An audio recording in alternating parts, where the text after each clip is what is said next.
Right, you can see the title of the video. What are we talking about today? I think there's a bit of a spotlight on us at the moment. I thought I could provide my insight about what it's actually like to be white in this country. The first thing I want to talk about is the two slogans that you probably saw in the thumbnail of this video. Kill the Boer and stop farm murders. I think lots of people want to have a conversation about whiteness in South Africa, and they want to focus on those slogans. And they want to focus on those slogans in a superficial way. We're not stopping farm murders and we're killing the Boer. White people are dying. And dude, it's not like that. The problem with having a conversation when you only focus on the slogans is you miss all the nuance of like what actually goes on here, and you make assumptions and you have images on your head of some grand white genocide, and it's like not the case. So let's talk a little about the context behind those two slogans. Okay, Kill the Boer is a protest song that has existed in our country for decades. Loads of cultures have embraced different kinds of protest songs. People want to make it seem like people are singing this song and then like leaving the stadium that the political rally is at and going over to a farm and killing people. And that hasn't happened. That doesn't happen. There are plenty of white South Africans that are understandably, to an extent, a little nervous about the song. And that's a different conversation. If you want to have a conversation around, is the song inappropriate or whatever, you can have that. But there is a fact in the scenario, and that's that the song is not an instruction, it's not a directive. Our lives are not being threatened by that song in any way, or Malema. He's just a politician. Let's talk about the other motto, the other slogan that gets thrown around here a whole bunch, and that's Stop Farm Murders. Once again, there's a lot of context behind this slogan that people love to ignore.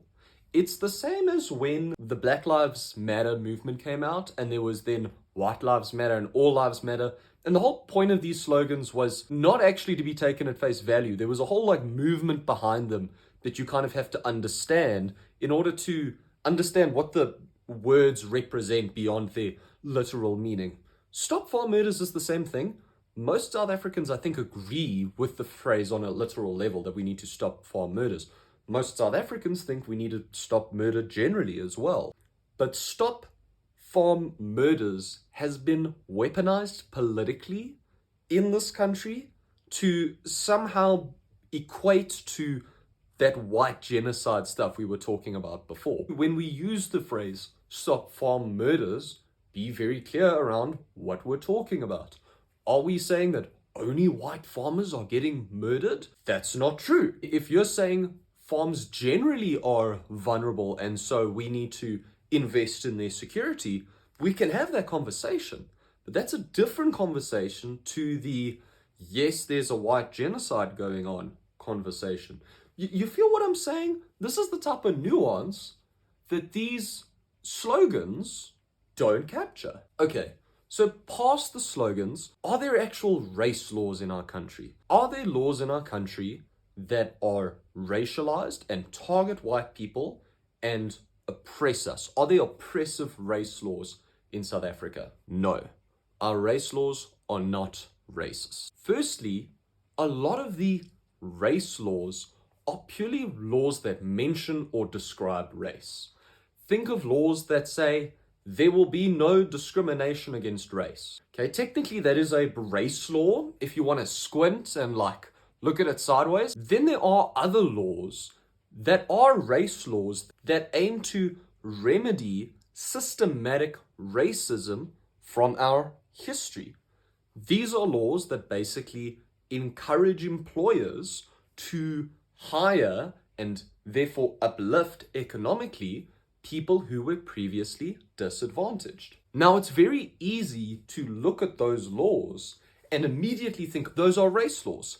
And you kind of be right to interpret that way. And lots of people have feelings about that. But to those people, I would like to outline the alternative that you are likely choosing if you don't want to have any race laws anymore, you are basically saying that the systematic racism that presently exists in our country, that has always existed in the modern South Africa, you are saying that should go unattended to. We should not try fix that. We should leave things the way that they are. Yes, there are many white South Africans that don't like the fact that they are not being favored anymore. That does not mean, though, that those laws are racist. They are race laws that exist to remedy an already racist situation. The last thing I want to talk about is what being white actually is like. We've talked about what it's not like. So what's being white like here? It's chilled, dude. Like, most South Africans are just getting on with their lives. However, it does feel like, as a white South African, that there's a minority of white South Africans that hold a lot of resentment for the fact that they are not the favorite child anymore. You were the favorite child before. Your parents used to get you as many board games as you want, take you on as many trips as you want. You were put in the best school while all your younger siblings were put in less good schools. You lived the dream life as a kid. But then suddenly, one day, your parents wake up and realize that this isn't fair.